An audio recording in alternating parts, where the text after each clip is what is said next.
it sounds.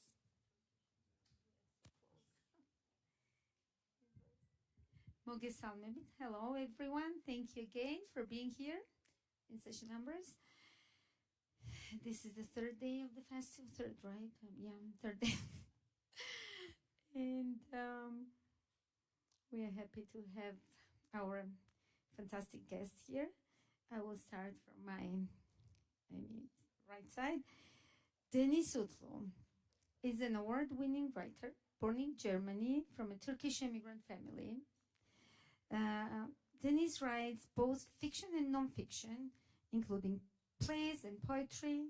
And his third novel, if I'm not mistaken, Father's Sea, which was published in 2023, gave him a particularly widespread acclaim and won the Literatur Nord Prize and the Bavarian Book Prize.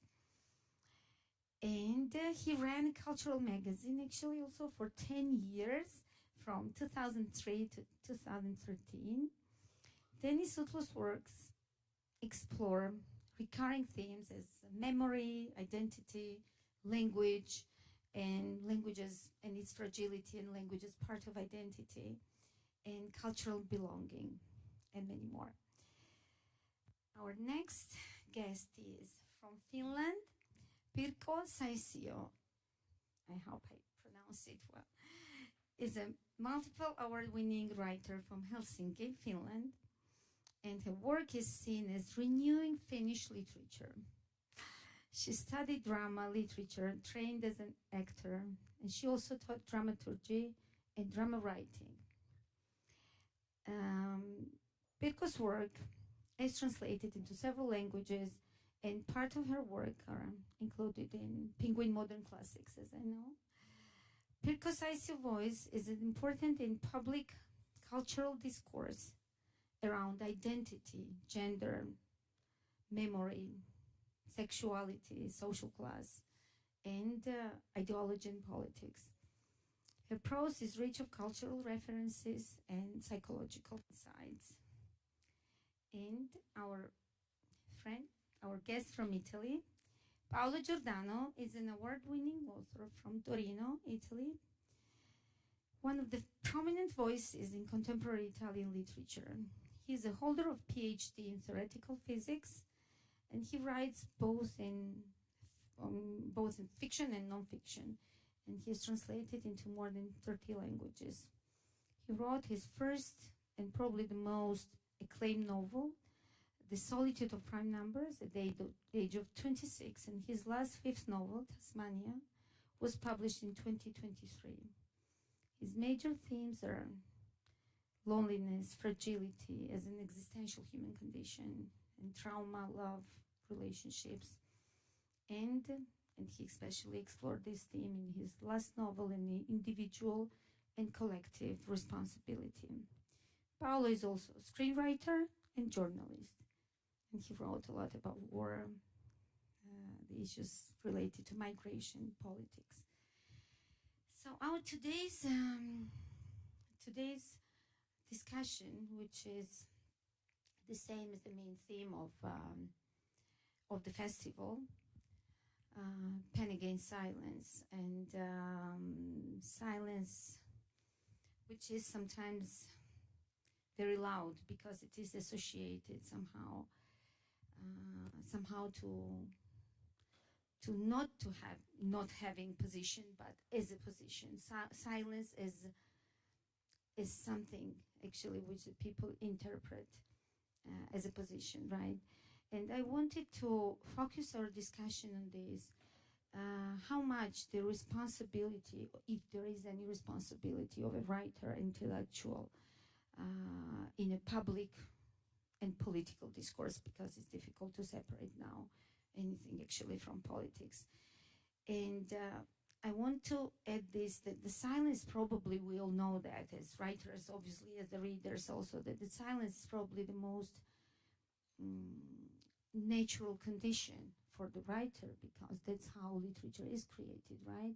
That's something absolutely organic and natural for you, but at the same time it can become a position. So when we are talking about something important for the society. So I wanted to start with Pirkko, if it's possible. Mm? We know that your voice is very loud, actually, in public, social, and political discourse. And what do you say about this? About yes, about the silence and about the position of an intellectual in a political or social discourse or something, which goes beyond your role as writer or artist. Yes, maybe it divides that I have not a political person on sich, so but I have answered when they have asked me, and I have been the first homosexual to be in the Finnish television, and that was quite awful. In that time, it was 80s and so on. So they call me the icon of queer icon in Finland, which it's a little bit embarrassing, of course, to be any icon.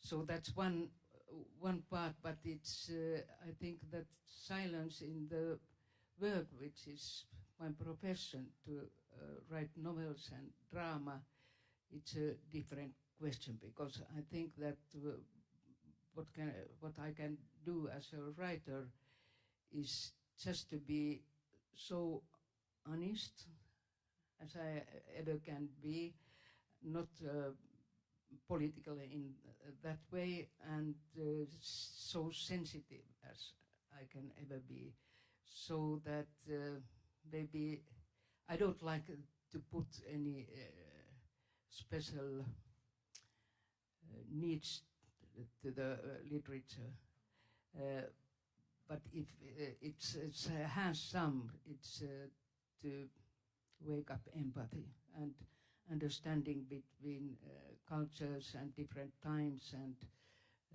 political questions and societies. And if we don't learn to hear each others and listen to each others, which is nowadays problem, I think, then we are in a trouble.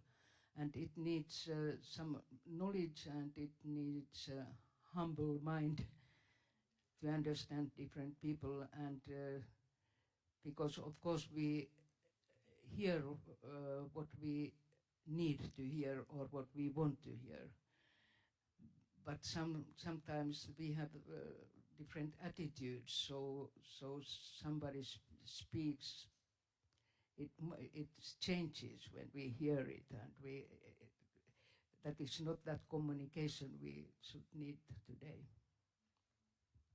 Thank you. I would like to ask the same question actually to other guests, to Deniz and Paolo. Deniz, please.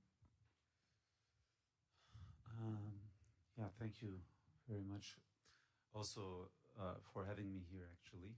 So thank you to the festival that I can be here and participate, and thank you for your question. I think it's an important question which renewed itself. It was a question in Germany, at least, and in France in the late 60s, an important question like, what is the responsibility of the writer?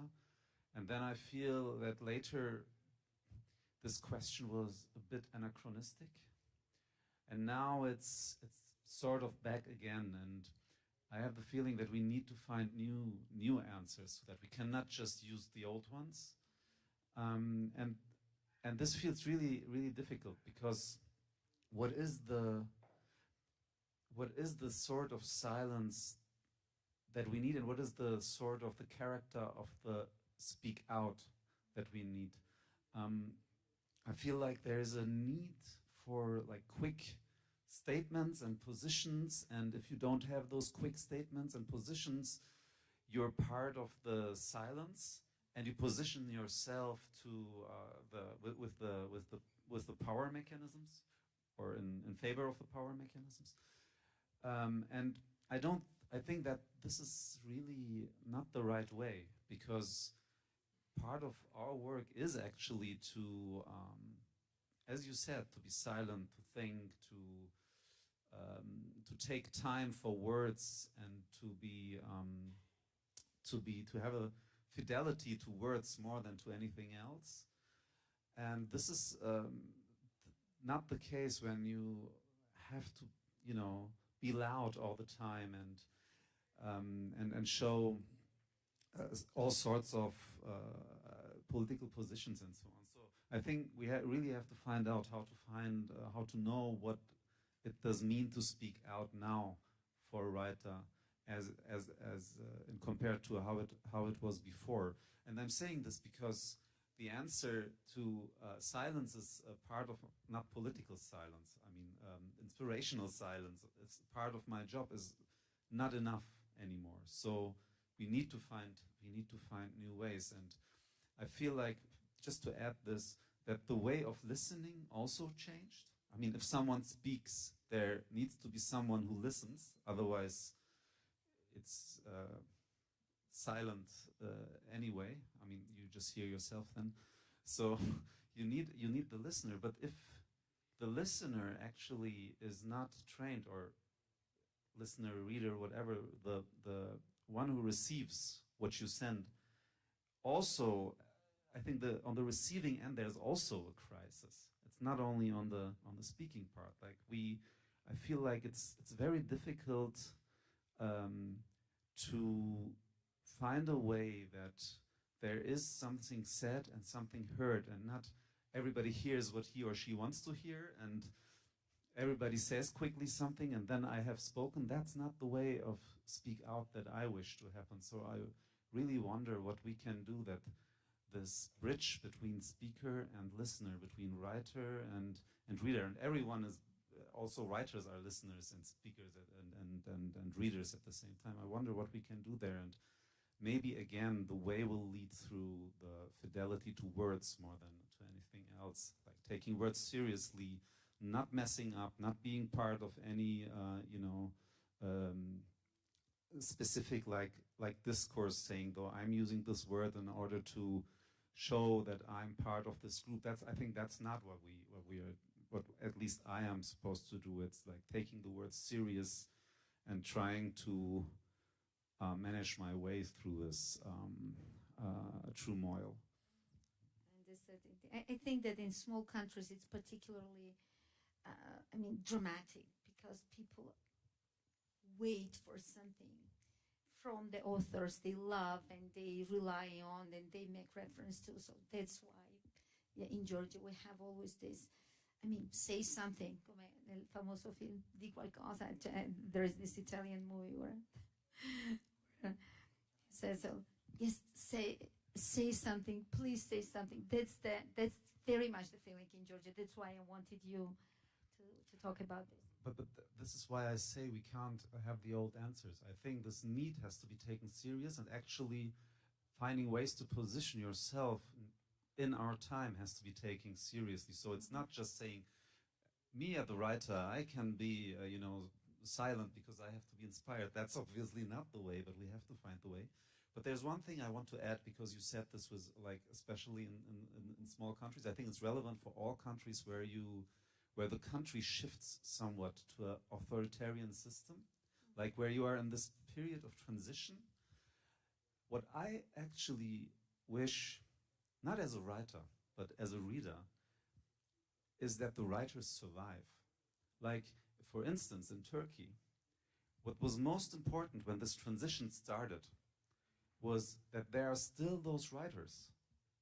Because I want them to be there. I want them to keep on writing their novels, poems, whatever, independent of if it's political or not. Because if they are gone and the system works against them, then actually the authoritarian system will have a free ride anyway. So for me, it's not about that my favorite author comes and says, I'm against the regime. For me, it's important that he or she finds a way to survive the thing and to stay true, obviously, not to survive the thing by being opportunistic. That's not what I mean. Not being opportunistic, of course not, but surviving the shift, this transition, this brutal transition phase to an authoritarian system where people actually disappear from the scene. Hello, everybody. I come from a country that is probably transitioning right now, Italy. We still don't know transition to where, but it's basically the reason why I'm back here in Georgia, because looking at what happens in Georgia helps me understand many of the things that are starting to happen in Italy in different ways, but of course there are similarity. And in this way, probably the way I would rephrase the title of the panel is of the festival is Peneghe's Silencing, which is a bit different, but maybe we can go back to this later. As to your question, I completely agree on what my colleague said, and I can only try to elaborate on that.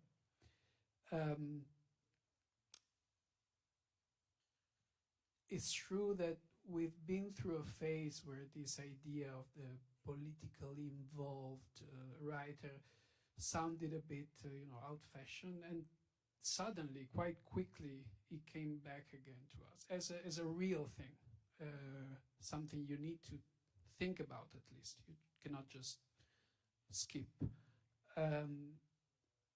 And I see this as a very specific problem with the public debate right now, which has become a sort of social media public debate everywhere. I mean, it's not only the social media, but it's the newspapers and the media in general that somehow repeat the logics of the social media. So in this sort of lack of silence, absolutely, because nobody has been so loud as today, but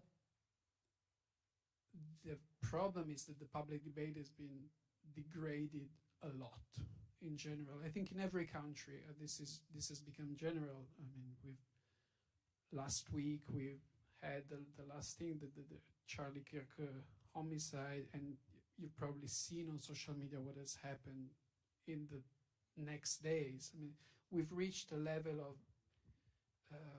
of risk of something very worrying in the debate. So what's a writer to do in all this? I think that's the basic question, and I agree with Pirkko saying that, I mean, good art hardly came from political standings or ideology. We chose this job because we're looking for something different.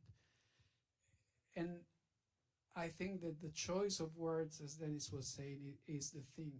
My personal answer to this is that in the public discourse, I try to put new words that haven't been said before up to that moment in what I hear around me, and different words. Because what happens with everything that comes up today is that in a matter of minutes, the debate is completely polarized, and it stays the same for the time being. I mean, the same words are used over and over and over again.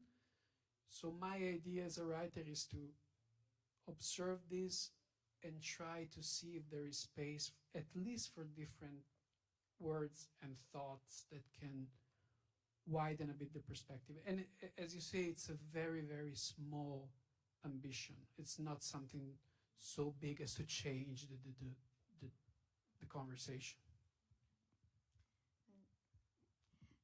Thank you. I was trying to catch the crossing themes in your work, all of you, all three, I mean, and I identified certain arguments, certain issues which I believe are important and somehow are connected to all of you, like the importance of memory, for example. I wanted to talk about this because I saw that it's an important theme for you. And so memory is something that connects us to the present. Memory which is actually intrinsic with the present, and so without which, I mean, memory not as part of past, but as part of the present. How much we are our memories, and how much it helps us to move forward, actually, right? So, and I wanted just to ask, maybe I start with Deniz about this, and you have such a multicultural, interesting background, and so what's memory for you, and how it works in the present? Okay, I will try to make it not too long. So, two things maybe that I want to say about this now in a more like as a shortcut.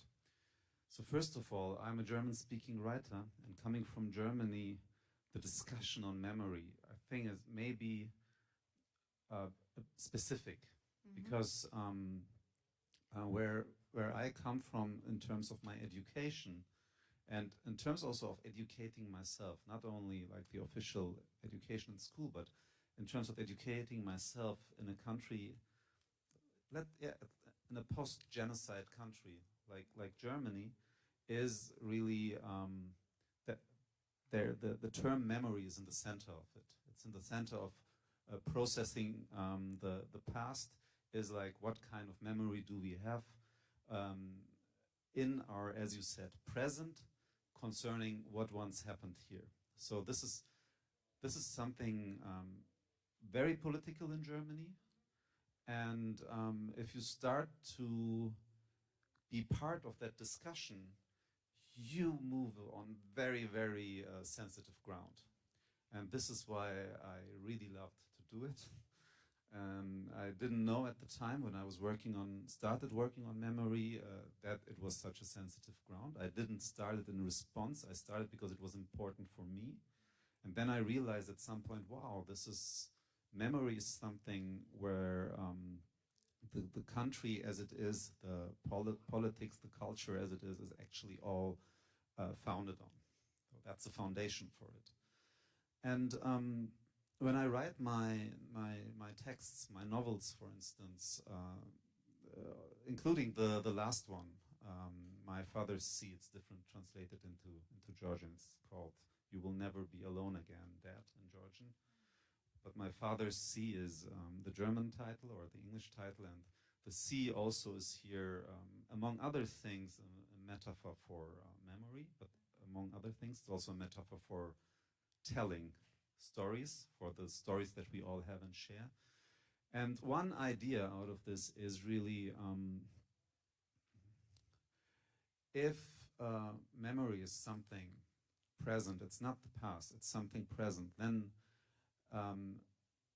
actually through the movements, because of globalization, but also after the Second World War and during the Second World War, and then the migration and refugee movements now, actually the memories of all sorts of places are now everywhere. It's not, you cannot locate them anymore through a geographical understanding of the 19th century.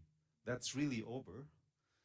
But the narrations and the minds are working still with that distance. I mean, that's actually even true for the national state, but I don't want to broaden it too much. But those systems of thinking, those cartographical systems of thinking, are actually systems of the 19th century, and they don't work anymore. So that's one idea of memory there. You have in the geographics of memory, you will have in Germany also the experience and the myth of a place like Mardin in the southeast of Turkey, a 5,000-year-old city, which is 4,000 kilometers away from Germany, but suddenly it becomes part in the present of a Germany as we live in. And this must be true for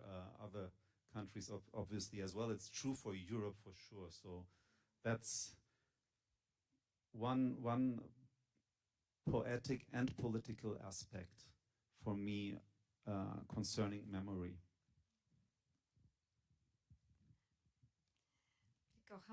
How much does it, I mean, just staying in the topic of memory, how much does it connect to the responsibility to you, and how much we need to remember in order to feel responsible, not necessarily for, I mean, I'm not talking necessarily about those delicate and very delicate grounds which Deniz mentioned, but just, individually also and as communities.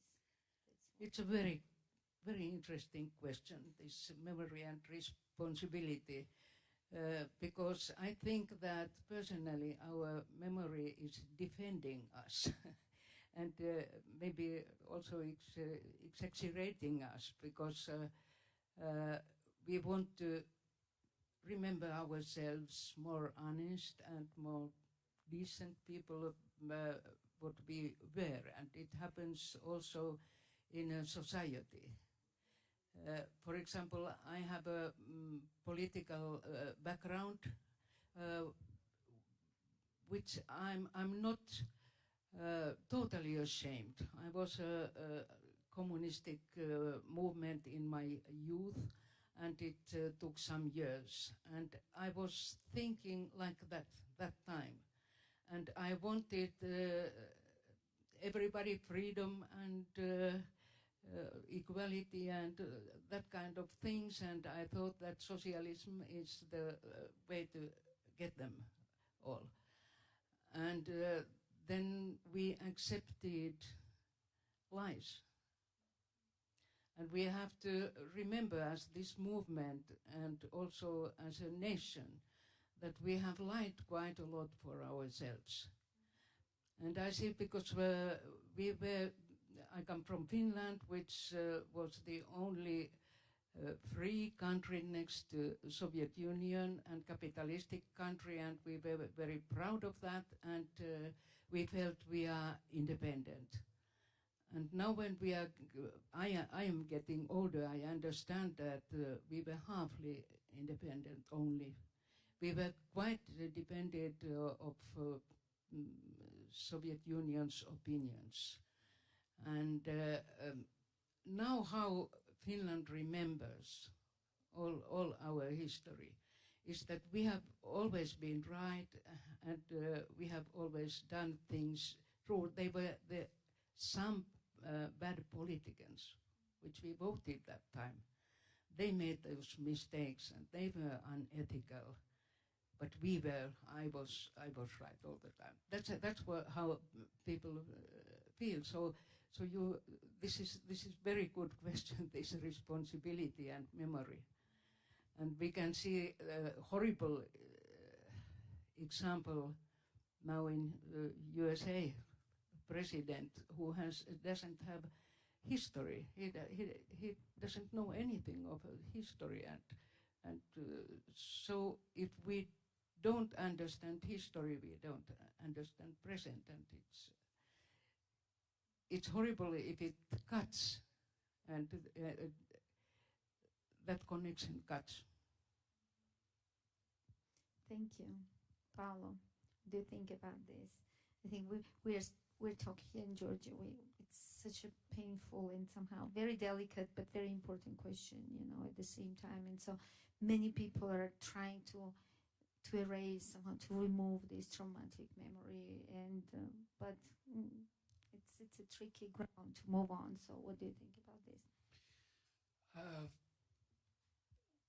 I think it's the key point of what is happening on a very wide scale for some reason that I still don't know, but we're experiencing now the end, really the end of some decades of a certain specific world order that was founded in the same place that Deniz was mentioning.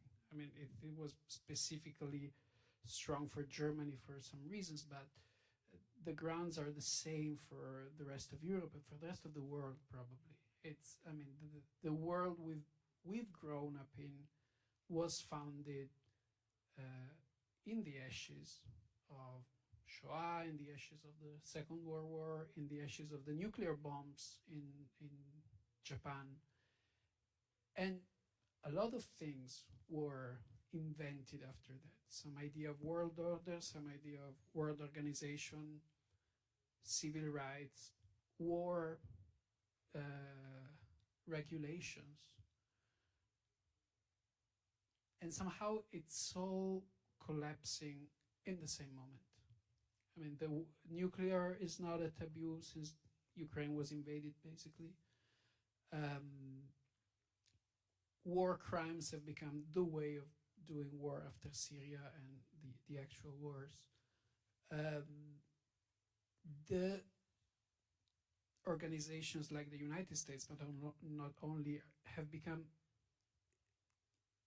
sort of, how do you say, irrelevant in a very quick time. And this is happening. I mean, it's just almost objective. And this is deeply connected with something that has happened to our memory. It's like there is this big discontinuity about the things we all learned to remember and that we thought 10 years ago that humanity would never forget, and they were forgotten or put aside in a very, very quick time. And if this is very surprising for me in the, let's say, Western Europe, it was even more surprising for me to see in some part of Eastern Europe, like Georgia, because the big history here is even more recent. I mean, it goes back to the early 90s, so it's really fresh. One thing that I always felt when I was traveling east was that history was closer somehow to people. It was still in the minds of people, but somehow it's like the very same thing happened. The whole world is shifting towards extreme right in a way or another. So what do we do with that memory? We're basically in a moment in which we really don't know how to deal with it, because it's and I personally have, so I really have no answer about this. I don't know if it has to do with generation change, with technology again, or with just some sort of, passing of time that changes the thing. But I really think it's something that it's not only for historians. That is something that writers need to try and understand somehow. Thank you. I understand that all of you as writers who write fiction and create art somehow may just bring up these topics without having necessarily an answer to them, right? So Paolo, your novels, for example, for me at least, all of them leave a huge, interrogative, mark, and that's it. And that's the value of literature of the art also at the end of the day, right? So they just, leaving you full of questions, and that's it. Without it, they don't even pretend to have answers. So I understand that it's slightly different maybe for journalists and people, civic activists and politicians, but yeah, you are also a journalist, but your roles as a writer and journalist are very different, I guess, in terms of giving answers. Thank you. Do you want to add something on this? And I had them. Mm-hmm.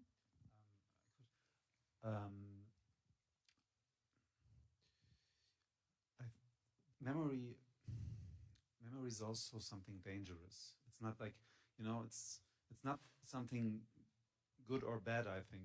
Memory can become and becomes regularly, outside of literature, I would say, it becomes regularly a tool, a political tool. Mm-hmm. And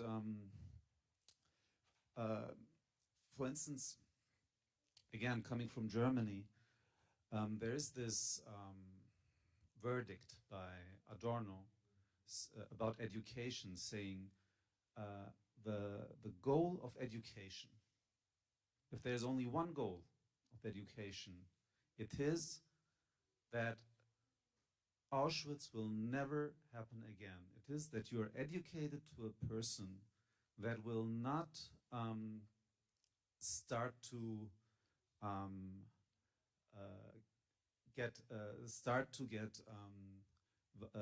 undifferentiatedly violent. That's the goal of education. And I was educated in Germany, so I went to school there and to university, and there was always this this message of we did that.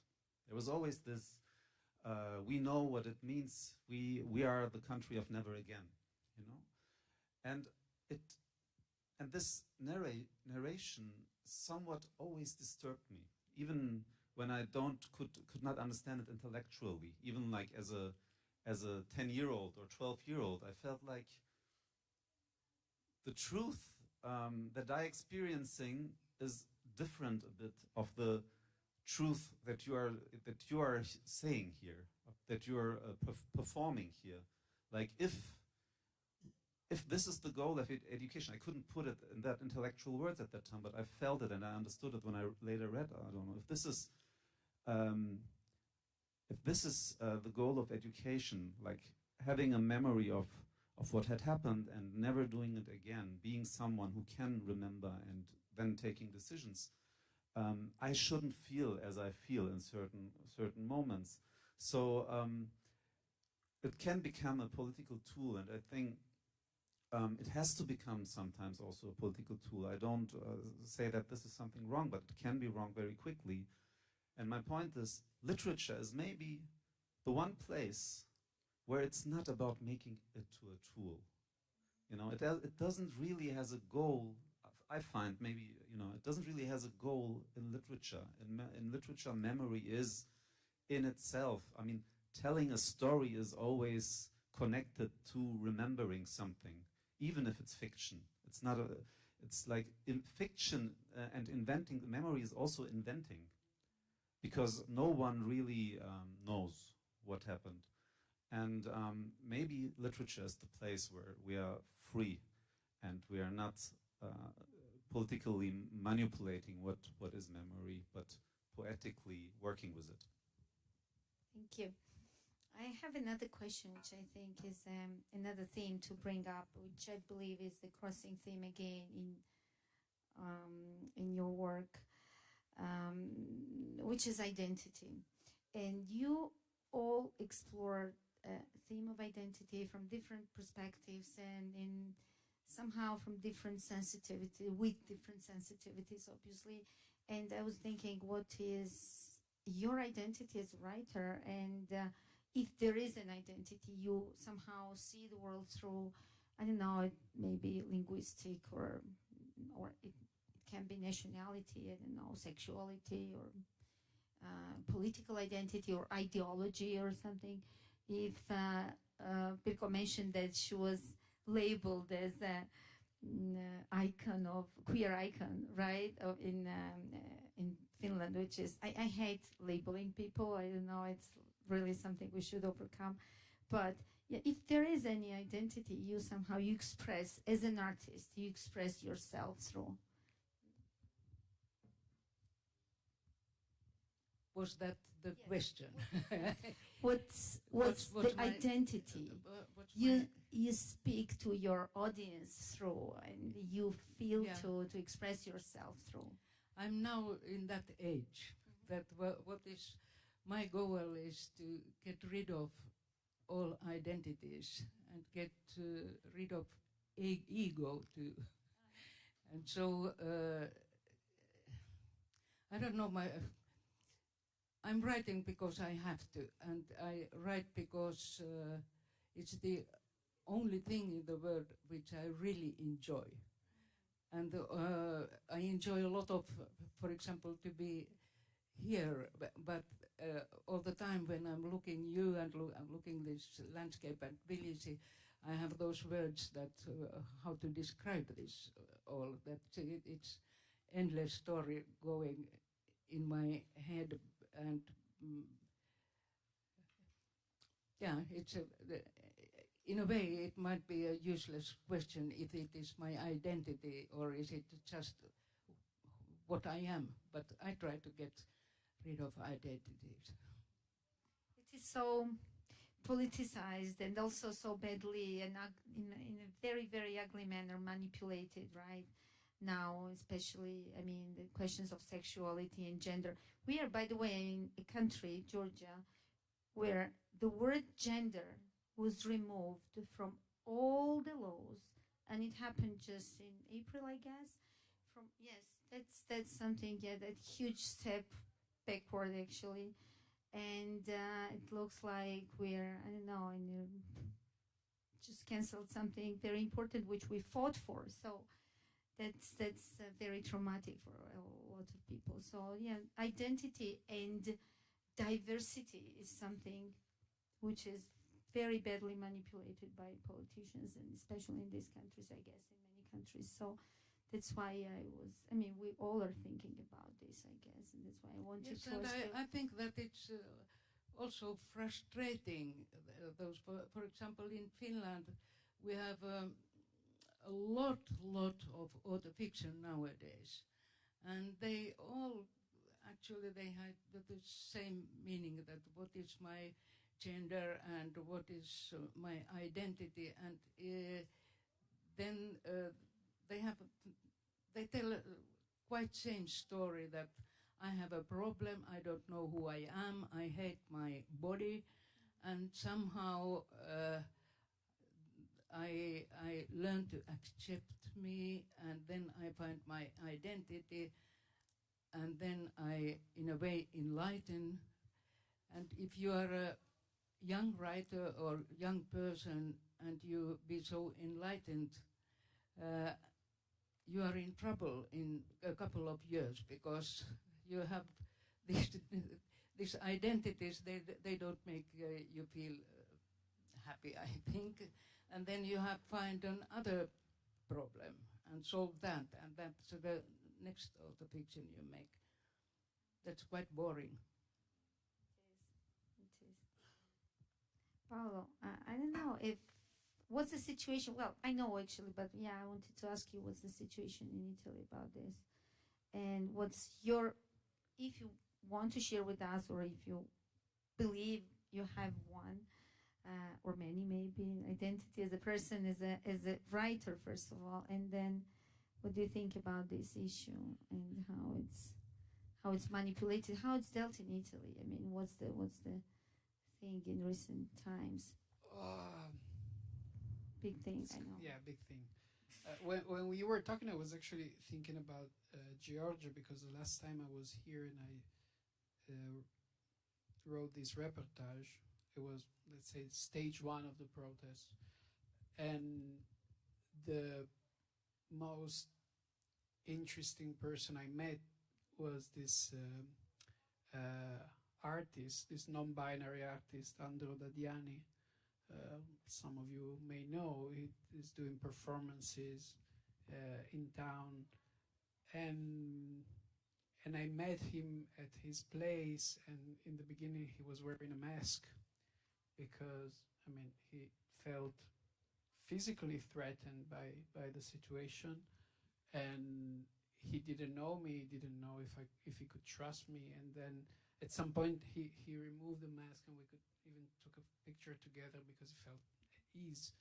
And so I kind of touched in that moment to what extent this, let's call it identity politics, anti-gender, anti-diverse politics can get to.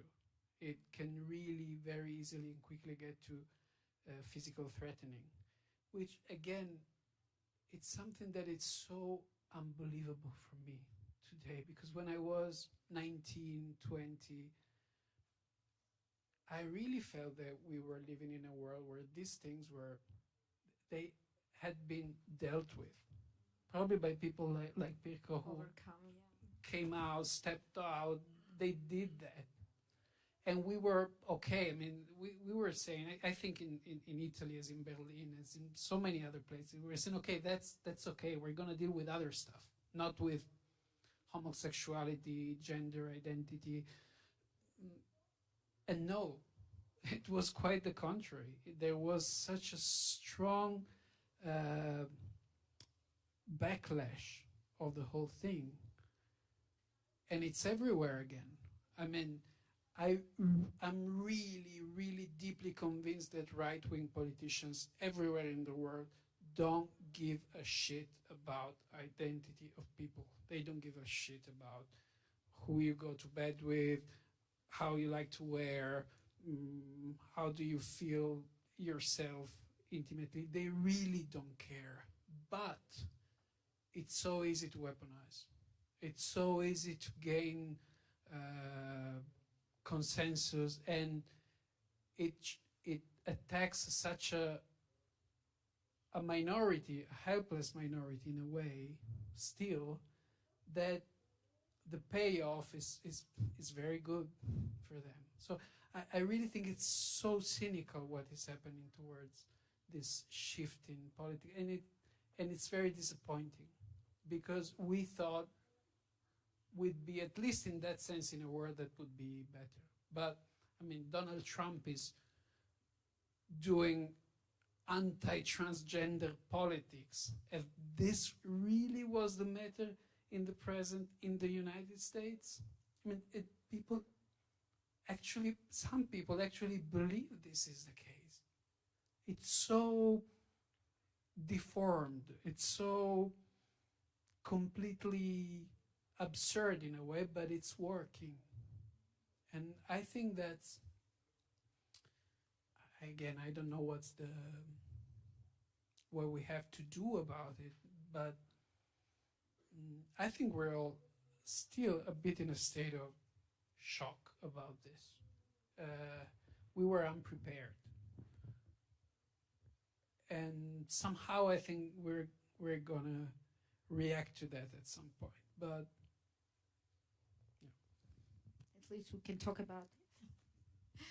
And yeah, do you want to say something, Deniz? And then I have a question. I also wanted just to have 5 minutes at the end, maybe for the questions if there are any. But I have another question.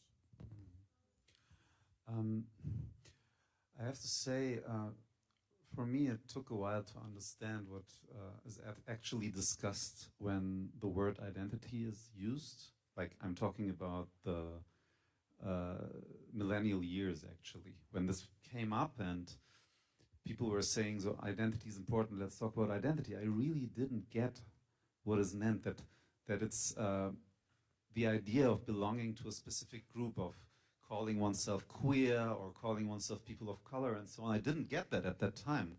I thought they are talking about Max Frisch, to be honest, about the identity problems of the modern person. And I say that in a sort of funny way, but it shows also that it was narrowed down to symbolism at some point, in my point of view. So it was all then suddenly representation at some point. And I think, and I agree totally with what you said about the right-wing movements. They're actually often really fine with representation. It's the mechanisms behind that. As long as, you know, they can have their repressive power systems, it's okay. You can, you know, the president of the German fascist party is actually a queer person. She's lesbian and she's together. Her partner is a person of color, and she's like the force of the right-wing party in Germany. So this works totally well, and I think it has something to do with the fact that at some point we, and I'm also part of it, at some point we were okay with talking about only representations. We were so thirsty for being seen. we needed it so much to be represented somewhere and not being ignored, that actually at some point the material, real fights behind this became less important. And now maybe that's one aspect why it now fires back so much. And I have really no idea how this is to solve. I'm sure it will take a long time. There would be so much to ask and to talk about, but I wanted to, in his last novel, Paolo described this fictional, which is not exactly fictional, Tasmania as a real place, but also it's a metaphor for some refuge, right?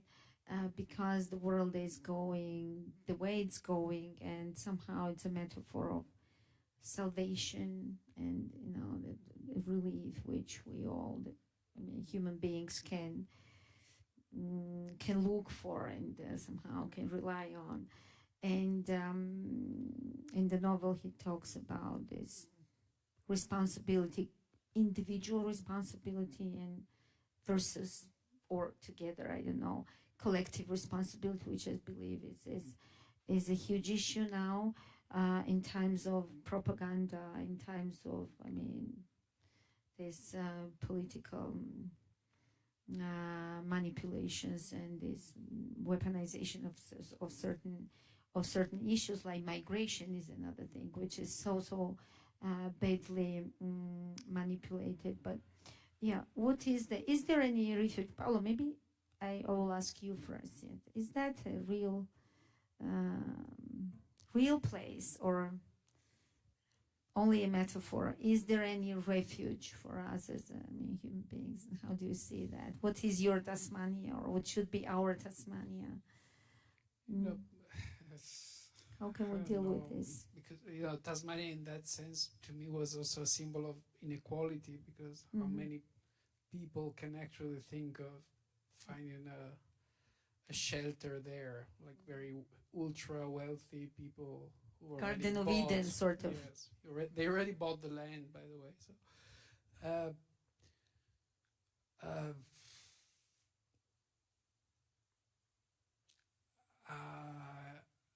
I really have no idea. I'm not very good at the constructive, optimistic part.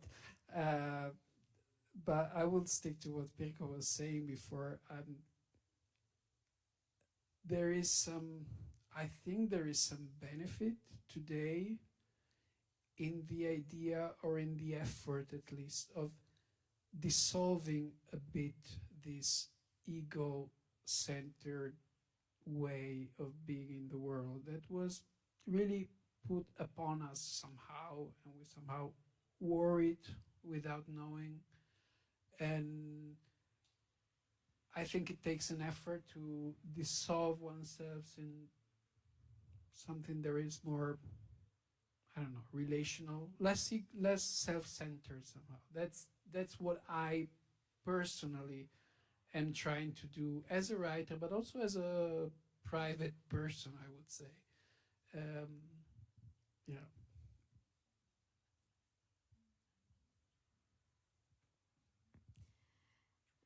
Pirkko, what about you?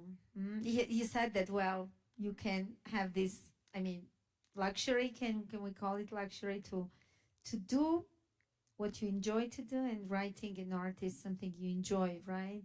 But if it's still, I don't know, everything we do, even the translation for me, which is writing the ideas which are not mine, right? But it still involves a certain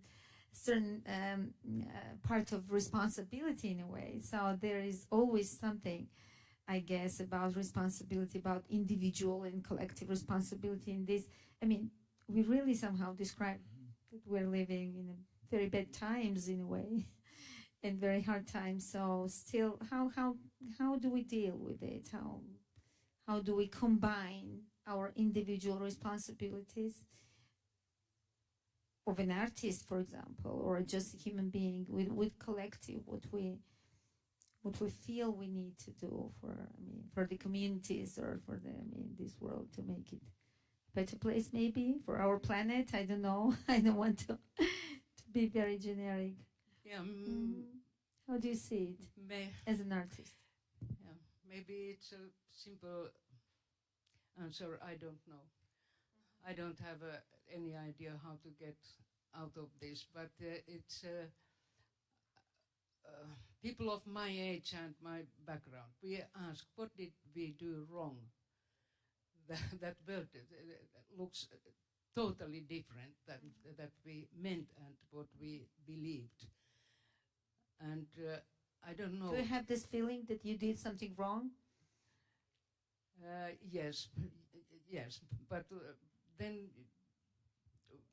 we must not exaggerate that, you know, but that we are a small country in Finland, and when we vote, it has a big meaning. What we do has a meaning, of course, but it's always so much smaller than for those who are deciding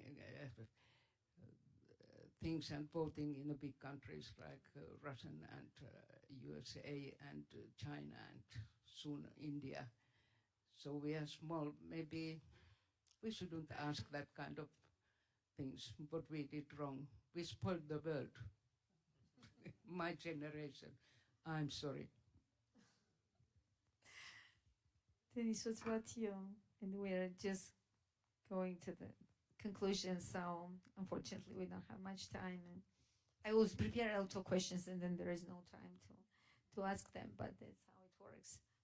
So, but the question is what to do, right? That's like how do you deal with it? I mean, with your responsibility in times of, I mean, I wanted to ask you about the migration also, but I don't know if you want to comment, because it's such a painful thing. Paolo also dealt with this issue, I know, and it's a very important issue now. And you as a multicultural somehow and multifaceted artist also maybe want to share something about this. Well, I mean, it has, for some reason, this topic of migration has become really crucial for our times as a tool, I think. Like if you look at Brexit, for instance, that was possible because of the migration discussion. It's so absurd, I can't even believe it. Like that this was possible because of the hate that was out there and that was produced and reproduced and was made bigger against migration and migrant people. The idea behind it had nothing to do with migration, really. The idea behind Brexit, behind England, the UK wanting to leave the European Union, had nothing to do with migration. It had to do with finance only. It was about the city of London, and they don't want it to be restricted with the European regulations. And then they did this whole migration thing, and people were outrageous, and I don't understand how this functions. It's in Berlin happening now. Like in the last 10 years or even 20 years, I always felt safe in the center of Berlin, we call it the inside of the ring. And it's only like since a couple of months that it's really changing. You can really see it in the streets. It's changing. Like I'm not even talking about neo-Nazis. They're elsewhere. You don't see them anymore. They have, they have suits. What you see now is like marginalized people in the streets going crazy, like having psychological problems, don't having money, going crazy. And then they don't go after the rich. They go after the migrants and after the queer people in Berlin. And it's coming up everywhere. And I find it so interesting that something that has nothing to do with the problems that we have and the decisions that are taken can be used so violently. And migration is one of it. And just one word to how I deal personally with it. Really on a more like poetic level, or let's say on a inside the language. It doesn't play a role for me in a way that it's empowering. Like you know, when it comes back to what I said initially, if memory is present, then, you know, the geographics of memory are not, I'm not multicultural. The geographics of memory are not located in a specific country anymore. What happens somewhere else is relevant somewhere else because the minds are connected to many, many dots in the world. And this is something wonderful and poetic. And you don't have to, you neither have to romanticize it, nor you have to criticize it. You just have to live with it and describe it. That's all. And that's what I sometimes try to do.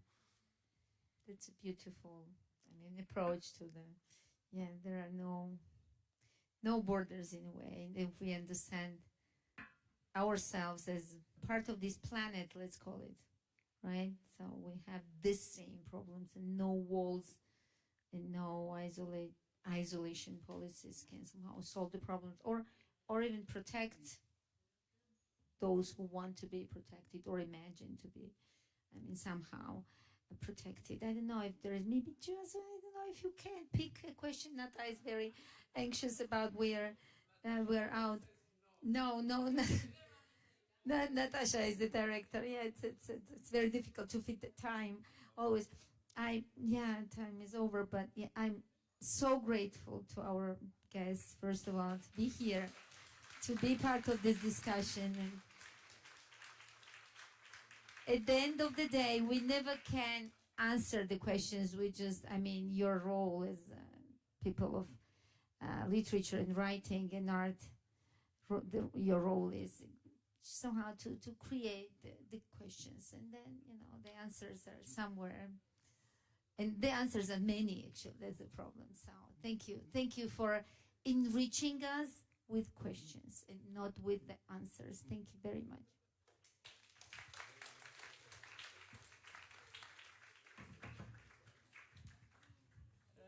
Thank you, everyone. It was very interesting discussion. Khatuna, thank you.